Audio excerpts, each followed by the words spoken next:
Hello guys, स्वागत है आपका विलेज वाली टीचर यूट्यूब चैनल पर। तो हेलो, मैं हूं किरण शर्मा। तो चलिए आइए आज स्टार्ट करते हैं नया टॉपिक। कल हमने हेरिडिटी के बारे में डिटेल में चर्चा कर ली थी कि हेरिडिटी का बच्चे के डेवलपमेंट पर क्या इफ़ेक्ट पड़ता है। हेरिडिटी और एनवायरनमेंट दोनों वेरी इंपॉर्टेंट है। सीटेट में यहाँ से कम 2 या 3 क्वेश्चन पूछे जाते हैं, तो डिटेल में समझेंगे। आइए स्टार्ट करते हैं। जिसने हेरिडिटी के बारे में नहीं पढ़ा वो पीछे कल वाली वीडियो जाके देख सकता है। आज हम एनवायरनमेंट के बारे में पढ़ेंगे कि एनवायरनमेंट किस तरह बच्चे के वातावरण पर इफ़ेक्ट डालता है। 1 बाय 1 डिटेल में चर्चा करेंगे। इस वीडियो के बाद आपको अलग से बुक में पढ़ने की ज़रूरत नहीं पड़ेगी और हैंड रिटन नोट्स आप बनाते रहिए साथ के साथ। तो सबसे पहले हम शुरुआत करते हैं कि मनोवैज्ञानिक सिद्धांत के अनुसार कुछ कारक हमारे व्यवहार जन्मजात होते हैं, यानी जो जन्म से ही है, जो हमें माता पिता से मिले हैं। उन कारकों में हम चाहकर भी चेंज नहीं कर सकते। और कुछ हमारा जन्म के बाद जो हम बाहर एनवायरनमेंट में आते हैं, कुछ व्यवहार वहाँ से सीखते हैं, वो डे बाय डे हम चेंज भी कर सकते हैं। अलग तरह से व्यवहार किया जा सकता है। लेकिन जो हमारे जन्मजात फैक्टर है, जो हमें हेरिडिटी से मिलते हैं, उनमें हम चाहकर भी चेंज नहीं कर सकते, यानी चेंज नहीं किया जा सकता। अब समझेंगे एक बार वातावरण क्या है। वातावरण बोले, पर्यावरण बोले, परि प्लस आवरण, जो हमें चारों ओर से घेरे हुए है, वो ही हमारा वातावरण है, वही पर्यावरण है। वो हमें ऑल ओवर और हर तरह से इफेक्टेड करता है, और जैसे हमारी हेरिडिटी करती है। तो एक बार जान लेंगे कि वातावरण क्या है। वातावरण वह समस्त तत्व जो व्यक्ति के व्यक्तित्व पर प्रभाव डालती है, यानी एनवायरनमेंट वो एलिमेंट्स है जो किसी भी पर्सन की पर्सनैलिटी पर इफ़ेक्ट डालेगी ही डालेगी। ठीक है, तो ये हुई वातावरण की बात। फिर क्या है, कुछ मनोवैज्ञानिकों ने वातावरण को 2 भागों में बांटा है। एक होता है प्राकृतिक वातावरण। प्राकृतिक वातावरण में क्या क्या चीज़ें आएंगी? जीव जंतु हो गया, पेड़ पौधे हो गए, भौगोलिक परिस्थितियाँ हो गई, जलवायु हो गई। ये हम चाहे तो हम चेंज कर सकते हैं। ठीक है। फिर दूसरा क्या है, सामाजिक वातावरण। सामाजिक वातावरण में क्या आएगा? बच्चे का पालन पोषण। बच्चे का किस तरह से पालन पोषण हो रहा है, ठीक समय पर भोजन दिया जा रहा है या नहीं दिया जा रहा। अगर बच्चे का पालन पोषण अच्छे तरीके से नहीं हो रहा तो बच्चे कुपोषण का शिकार हो जाएगा, और अगर कुपोषण का शिकार हो गया तो नई नई बीमारियां बच्चे को घेर लेगी। तो ये यहाँ भी सामाजिक वातावरण भी इम्पोर्टेंट रोल प्ले करता है। ठीक है। फिर क्या है, शिक्षा, कि बच्चे को कैसी एजुकेशन दी जा रही है। गवर्नमेंट स्कूल में भेजा जा रहा है या कॉन्वेंट स्कूल में भेजा जा रहा है, स्कूल का वातावरण कैसा है, स्कूल की चारदीवारी कैसी है। ये चीज़ें भी बच्चे के एनवायरनमेंट वाली जो चीज़ें हैं, बच्चे के विकास पर प्रभाव डालेगी ही डालेगी। फिर क्या है, जलवायु, क्लाइमेट है। बच्चा गर्मी सर्दी, कौन से साउथ में बच्चे का जन्म हुआ है, नॉर्थ में हुआ है, ईस्ट में हुआ है या वेस्ट में हुआ है, जो वहाँ की क्लाइमेट है ना बच्चे के जीवन पर, वो भी इफेक्ट जरूर डालेगी। फिर आगे क्या है, प्राकृतिक वातावरण को 2 भागों में बांटा गया है। एक तो आंतरिक वातावरण, इंटरनल एनवायरनमेंट। ठीक है। फिर एक होता है एक्सटर्नल। आंतरिक वातावरण में क्या आता है कि जो गर्भाशय के समय है, बच्चा है, माँ के पेट में है, तो चाहकर भी ये जो हमारा आंतरिक वातावरण है, हम चाहकर भी चेंज नहीं कर सकते। कि जो बच्चे की तो वातावरण को हमने 2 भागों में बांटा। वातावरण आंतरिक, प्राकृतिक वातावरण को भी यहाँ 2 भागों में बांटा गया है। ठीक है। पहला आंतरिक वातावरण, दूसरा है बाह्य वातावरण। आंतरिक वातावरण होता है गर्भ के समय का, यानी जो बच्चा है गर्भ में, वो चाह के भी अपने जो इंटरनल एनवायरनमेंट है उसको चेंज नहीं कर सकता। माँ कैसा खान पान कर रही है, माँ की मेंटल जो दशा है वो कैसी है, और क्या ड्रिंकिंग तो नहीं करती, उसको जो मम्मी रह रही है उसका सामाजिक एनवायरनमेंट कैसा है, बच्चे के ग्रोथ पर, उसके शारीरिक मेंटली ग्रोथ पर क्या इफेक्ट पड़ रहा है। तो ये होता है आंतरिक वातावरण। आता है गर्भाशय के समय का, कि बच्चा गर्भ के समय 9 महीने रहता है तो बच्चे को कैसा वातावरण मिल रहा है, क्योंकि वो उस टाइम पूर्णतः माँ पर ही डिपेंड होता है। माँ जैसा व्यवहार करती है, जैसा खान पान करती है, वही इफेक्ट बच्चे के आंतरिक वातावरण पर पड़ेगा। ठीक है। फिर क्या होता है, बाह्य वातावरण। जन्म के पश्चात का होता है यह कि बच्चा जहाँ जन्म लिया बच्चे ने, वहाँ कैसे पेड़ पौधे हैं, कैसा रहन सहन है, क्या खाते हैं, कैसी जलवायु है, कैसा घर है, कैसी हवा है आदि। इन चीज़ों, ये चीज़ कहलाती है बाह्य वातावरण। एक्सटर्नल वातावरण, साइड हो जाती हूँ मैं, आप स्क्रीनशॉट ले सकते हैं। फिर पढ़ेंगे हम कैडोल। कैडोल एक मनोवैज्ञानिक हुए। इन्होंने क्या बताया कि बालक की बुद्धि पर हेरिडिटी की अपेक्षा एनवायरनमेंट का प्रभाव पड़ता है। और कैडोल ने यहाँ लिखा भी है, कैडोल ने 552 वैज्ञानिकों पर अध्ययन किया और ये पाया कि वातावरण का इफेक्ट बुद्धि पर ज़्यादा हो रहा है, ना कि हेरिडिटी का। अगर नॉर्मल सामान्य हेरिडिटी वाला बच्चा भी है, अगर उसको ऐसा एनवायरनमेंट दे दिया जाए तो वो अपने उच्चतम सीमा तक जा सकता है, कुछ भी बन सकता है, एनवायरनमेंट पे डिपेंड करता है, ये बताया कैडोल ने। कूले क्या कहते हैं, कोई भी व्यक्ति तभी महान बन सकता है जब उसे समुचित वातावरण उपलब्ध हो। कूले का भी यही कहना है कि हेरिडिटी यहाँ मैटर नहीं करती, कोई भी व्यक्ति तभी महान बनेगा जब उसे उचित वातावरण दिया जाए, ये कहना है कूले का। कैडोल ने 552 वैज्ञानिकों पर अध्ययन किया और ये सिद्ध किया कि हेरिडिटी की बजाय वातावरण का प्रभाव बच्चे के विकास पर ज़्यादा पड़ता है।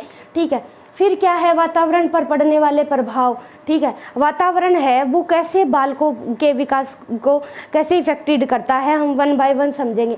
सबसे पहला क्या है, चहुमुखी प्रभाव, यानी जो बच्चे का शारीरिक है, मानसिक है, सामाजिक है, संवेगात्मक है, चारों जो ऑल ओवर डेवलपमेंट है ना, उस पर बच्चे के डेवलपमेंट पर प्रभाव पड़ेगा ही पड़ेगा। किस चीज़ का, वातावरण का, ध्यान रखना। ठीक है, फिर क्या है बुद्धि पर प्रभाव, यानी बच्चा कैसे एनवायरनमेंट में रह रहा है, ठीक है, कैसा बिहेवियर है उसका, इस चीज़ का व्यवहार जो इफेक्ट है वो बच्चे की बुद्धि पर, इंटेलिजेंसी पर भी आएगा। व्यक्तित्व पर भी प्रभाव पड़ेगा। बच्चा कई जैसे बच्चे होते हैं वो झुग्गी झोपड़ियों में रहते हैं और कई है अच्छे घरों में रहते हैं, कोई निर्धन परिवार में पैदा हुआ होता है, तो ऐसा जो वातावरण है वो बच्चे की पर्सनैलिटी पर इफेक्ट डालेगा ही डालेगा कि अच्छे घरों का बच्चे की पर्सनैलिटी अच्छी दिखेगी, जब बजाय उनकी जो झुग्गी झोपड़ियों में रहते हैं उनकी पर्सनैलिटी अच्छी नहीं दिखेगी। तो ये भी वातावरण का कहीं ना कहीं इफेक्ट है। मानसिक विकास पर प्रभाव पड़ता है, मानसिक विकास भी बुद्धि से जुड़ा हुआ है। अगर बच्चे को अच्छा वातावरण मिल रहा है, खाने पीने के लिए अच्छा पोषण दिया जा रहा है, तो असल में बच्चे का जो मेंटल लेवल है वो अच्छा काम करेगा, तो अच्छा मानसिक स्थिति बच्चे की अच्छी है तो वो अच्छा काम करेगा और आगे उच्चतम लेवल पर पहुंच जाएगा। फिर क्या है, शारीरिक विकास पर प्रभाव, शारीरिक विकास पर भी प्रभाव पड़ता है कि बच्चा भीड़े से कमरे में, भीड़ भड़ाके वाले में रह रहा है, उसको ऑक्सीजन नहीं मिल रही, विटामिन डी नहीं मिल पा रहा, तो ऐसे बच्चे का क्या होगा, शारीरिक विकास रुक जाएगा। कहीं पर क्लाइमेट ऐसी है कि जहाँ धूप आती नहीं, 24 घंटे धूप आती नहीं, तो वहाँ बच्चे का जो शारीरिक ग्रोथ है उस क्लाइमेट के हिसाब से होगा, जलवायु के हिसाब से होगा। और कई बच्चा ऐसे है जहाँ 24 घंटे गर्मी रहती है तो बच्चे का रंग भी काला होगा, रंग पे भी असर आएगा। ठीक है, ये होता है उसकी ऊंचाई, भार, अकॉर्डिंग टू जलवायु, क्लाइमेट के हिसाब से बच्चे की हर चीज़ पर, रंग पर, कद पर, भार पर, हर चीज़ पे असर आता है वातावरण पे। फिर अनाथ बालकों पर, एक अनाथ बालकों पर अध्ययन हुआ कि हेरिडिटी उनकी किसी को नहीं पता थी कि बच्चे की मम्मी कौन है, पापा कौन है। अनाथ बालकों पर एक्सपेरिमेंट किए गए और ये बताया गया कि अनाथ बालकों को अगर हमें उच्चतम पीक पर ले जाना है, अच्छा करके दिखाना है, तो उन्हें ऐसा एनवायरनमेंट दिया गया ताकि वो अपनी जो बुद्धि है उसका उच्चतम प्रयोग कर सके। और एक एक्सपेरिमेंट से पता चला कि जो अनाथ बालक है उनकी हेरिडिटीज के अलावा बच्चों को ऐसा वातावरण दिया गया और वो वातावरण में ऐसा कुछ सीख गए जो असल में इंटेलिजेंट बालक या कोई हेरिडिटी से उनका इफेक्ट नहीं था उसका, कि बुद्धिमान, अगर उसके मम्मी पापा बुद्धिमान है तभी वो बच्चा कर पाया, नहीं, क्योंकि ये अनाथ बालकों पर एक्सपेरिमेंट किया गया था। अनाथ बालक भी यहाँ कुछ ऐसा कर पाए जो असल में अच्छे हेरिडिटी वाले, IQ वाले बच्चे नहीं कर पाए। ठीक है, ये था अनाथ बालकों पर। एक बार अनाथ बालकों वाला दोबारा समझ लो कि अनाथ बालकों पर एक्सपेरिमेंट किया गया।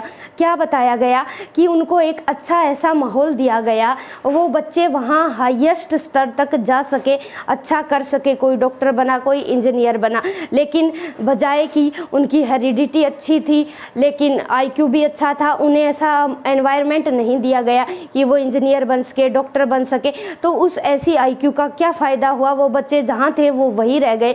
लेकिन अनाथ बालकों को ऐसा एनवायरनमेंट दिया गया जिससे वो अपनी स्किल डेवलप कर पाए और फील्ड में आगे जा पाए, कुछ अच्छा और बेहतर कर पाए। ठीक है, फिर अलग अलग एक्सपेरिमेंट हुए हैं। हेरिडिटी हमेशा इफेक्ट डालेगी ही डालेगी, ये बात आप ध्यान रखना। फिर क्या है, लुकाज पे भी एक एक्सपेरिमेंट हुआ है। एनवायरनमेंट पे बहुत सारे एक्सपेरिमेंट हुए हैं और लगभग सभी साइंटिस्टों का कहना है कि किसी एक का ना तो हम 100% हेरिडिटी का इफेक्ट मान सकते डेवलपमेंट पर और ना हम 100% वातावरण का मान सकते। यहाँ कंट्रोवर्सी चलती रहती है, नेचर वर्सेस नर्चर, इसके बारे में भी हम डिटेल चर्चा करेंगे। ठीक है, 1904 में बंदर बालक को उठा ले गया। ठीक है, ये एक लुकास नाम का बंदर था। स्क्रीनशॉट ले लिया होगा आपने। तो अब हम जानेंगे कि क्या है जो वुडवर्थ जो मनोवैज्ञानिक आए, इन्होंने क्या बताया कि जो हेरिडिटी है, heredity multiply environment is equal development, ऐसा होगा।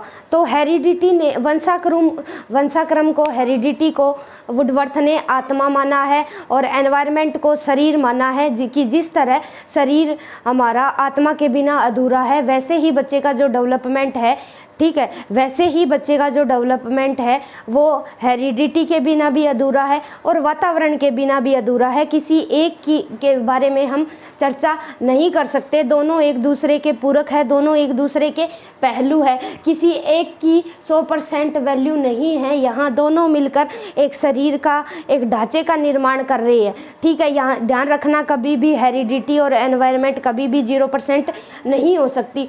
तो ये वुडवर्थ की बातें थी, ये याद रखना। वुडवर्थ ने क्या बताया है, हेरिडिटी क्या है, हमारी आत्मा है, एच से हेरिडिटी आत्मा है, और एनवायरनमेंट क्या है, हमारा शरीर है। ठीक है, जिस तरह बिना आत्मा के हमारा शरीर अधूरा है, उसी तरह बिना हेरिडिटी के हमारा बिना एनवायरनमेंट के हमारी हेरिडिटी और डेवलपमेंट अधूरा है। तो इस तरह बहुत सारे कारक पढ़ लिए हमने, इनका इफेक्ट पड़ता ही पड़ता है बालक के एनवायरनमेंट पर। वो एनवायरनमेंट जलवायु हो गया, पेड़ पौधे हो गया, एनवायरनमेंट, बच्चा किस एनवायरनमेंट में रह रहा है, निर्धन परिवार से है, गरीब परिवार से या सामान्य परिवार से है, ये चीज़ें भी कहीं ना कहीं इफेक्ट बच्चों पर डालती है। लिंग का प्रभाव भी पड़ता है या एनवायरनमेंट पर। यहाँ जो लड़की होती है ना, लड़की का जो ग्रोथ है, लड़की का डेवलपमेंट है, सबसे पहले हो जाता है और लड़के का बाद में होता है। हर चीज़ यह इफेक्ट करेगी ही करेगी बालक के एनवायरनमेंट को। तो हमारा कर्तव्य क्या बनता है कि बच्चों को हम ऐसा हेरिडिटी हमारे हाथ में नहीं है, हम कि हमारे माता पिता कोई भी हो सकते हैं, हेरिडिटी को हम चेंज नहीं कर सकते, लेकिन हम एज ए टीचर होने के नाते हमारा ये दायित्व है और मोरल ड्यूटी बनती है कि हम स्कूल में, हमारे समाज में ऐसा वातावरण क्रिएट करें कि जिससे बच्चे का ऑल ओवर डेवलपमेंट हो जाए। तो ये थी हमारी प्रकृति वर्सेस नर्चर वर्सेस नेचर की कंट्रोवर्सी भी पढ़ चुके हैं। ठीक है, हमने यानी निचोड़ निकाल लिया है। वातावरण और वंशानुक्रम के बारे में भी हमने डिटेल चर्चा कर ली है। ठीक है, ध्यान रखना, एक बार आप स्क्रीनशॉट लेना चाहे तो ले सकते हैं। बोरिंग का और रोज का ध्यान रखना, जो बाह्य शक्ति है, जो एक्सटर्नल पावर है, वो हमेशा इंसान के डेवलपमेंट को प्रभावित करेगी, हर तरीके से पर्सनैलिटी को physically, mentally all over effect दिखाएगी। तो एज ए टीचर हमारा ये दायित्व बनता है, मोरल ड्यूटी बनती है कि हम स्कूल में, हमारे समाज में ऐसा वातावरण क्रिएट करें कि जो बच्चा है उसका ऑल ओवर डेवलपमेंट हो और वो अपने देश को, अपने समाज को हर दिशा में आगे ले जाए। धन्यवाद। ये थी मेरे द्वारा दी गई जानकारी, हेरिडिटी वर्सेस एनवायरनमेंट। तो अगर आपको जानकारी अच्छी लगी हो तो आप चैनल को लाइक करें, शेयर करें, एंड चैनल पर नए हो तो सब्सक्राइब करें। Bye bye, thanks for watching. Lucas नाम का बंदर था, वो बच्चे को उठा ले गया और कुछ समय बाद देखा गया कि बच्चा जैसे जैसे बड़ा हुआ तो वो कैसी एक्टिविटी कर रहा है जो बंदर करता है, उछल कूद। और उसने बोलना भी नहीं सीखा क्योंकि उसको ऐसा एनवायरनमेंट नहीं मिला जहाँ उसे बोलना सिखाया गया हो। वो बंदरों जैसी हरकतें ही करता रहा।